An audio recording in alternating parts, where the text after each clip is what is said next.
बातमीपत्राच्या सुरुवातीला बातमी मुंबईमधून बांद्रा पश्चिम लिंक स्क्वेअर बिल्डिंगला आग लागली। अग्निशामक दलाच्या 12 गाड्या या घटनास्थळी दाखल झाल्या। सुदैवानं यात कुणीही जखमी झालं नसल्याची माहिती समोर आलेली आहे। तर या ठिकाणी झिशान सिद्दीकी यांनी देखील पाहणी केली।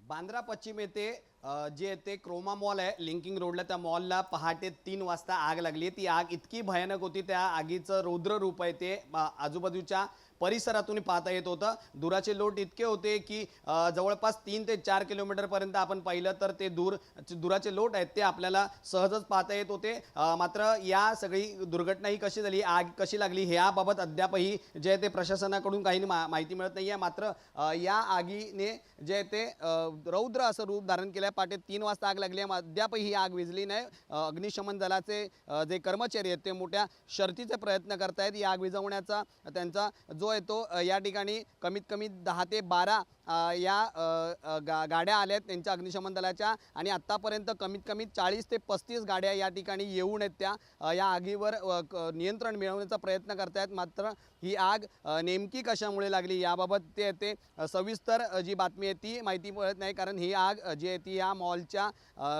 खालती बेसमेंटला लागली होती। त्यानंतर या आगीने जे ते पूर्ण मॉलमध्ये धूर पसरला आणि त्यानंतर जे ते ही आग पसरत गेली आहे। मात्र या ठिकाणी आपण पाहायला गेलं तर आगीचं जे ते नियंत्रण मिळवण्यासाठी अग्निशमन दलाचे जे ते कर्मचारी मोठ्या शर्थीचे प्रयत्न करतात। त्याचबरोबर स्थानिक पोलीस प्रशासन आहे तेही त्यांच्यासोबत आहे। या ठिकाणी ॲम्ब्युलन्स ही जी आहे ती घेऊन आणण्यात ठेवलेली आहे। मात्र जर पाहिलं तर ही आग नेमकी कशी लागली याबाबत अद्याप पोलीस याचा तपास करत आहेत।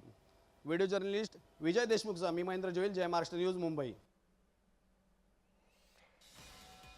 त्यामुळे बांद्रे पूर्वेमधील या बिल्डिंगला आग लागली आणि यानंतर अग्निशामक दलाच्या 12 गाड्या या घटनास्थळी दाखल झाल्या। लिंक स्क्वेअर बिल्डिंगला ही आग लागली होती। या आगीची दृश्य देखील सध्या समोर आली। आता सध्या अग्निशामक दलाच्या जवानांकडून या संपूर्ण आगीवरती कूलिंग प्रोसेस सध्या सुरू असल्याची माहिती सध्या समोर आलेली आहे। तर या ठिकाणी झिशान सिद्दीकी यांनी देखील पाहणी केली आणि त्याचबरोबर अग्निशामक दलावरती त्यांनी यावेळी मोठे आरोप देखील केले।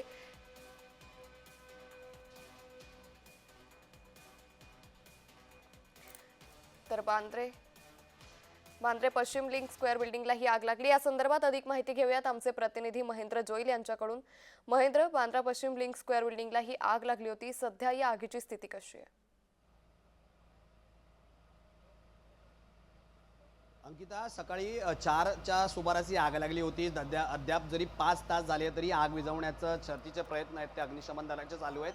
अग्निशमन दलाबरोबर जे आहे ते NDRFचं पथक आहे त्यांना इथे पाचारण करण्यात आलं आहे। NDRFचं पथक या ठिकाणी दाखल झालं आहे। तुम्ही पाहू शकता NDRFचं पथक आहे ते या ठिकाणी उपस्थित आहे। एक जो आहे तो त्यांच्याबरोबर डॉग स्क्वॉड त्याची एक टीम या ठिकाणी जी आहे ती उपस्थित आहे। मात्र अग्निशमन दलाला जो आहे ते यश येताना दिसत नाही आहे। मोठ्या प्रमाणात ही आग लागली आहे। आगीला 5 तास झालेत, अद्याप ही आग विझलेली नाही आहे। आत्तापर्यंत जर पाहायला गेलं तर मिळालेल्या माहितीनुसार कमीत कमी 40 ते 45 जे टँकर आहेत पाण्याचे ते या ठिकाणी येऊन गेलेत। पाणी त्यांच्याकडे जे ते आता सध्या उपस्थित असलेले टँकर आहेत ते सध्या 7 ते 8 टँकर आहेत। मात्र अग्निशमन दल जे आहे ते शर्थीचा प्रयत्न करत आहे। त्याचबरोबर आहे ते NDRFचं जे पथक आहे ते या ठिकाणी दाखल झालं आहे। ही आग विझवण्याचा प्रयत्न चालू असताना पुन्हा परत कुठल्या ना कुठल्या ठिकाणी ती आग लागते आणि त्या आग विझवण्याचा प्रयत्न चालू आहे। अग्निशमन दलाचे अधिकारी आहेत ते जवानांना आपण पाहतोय की मार्गदर्शन करतायत।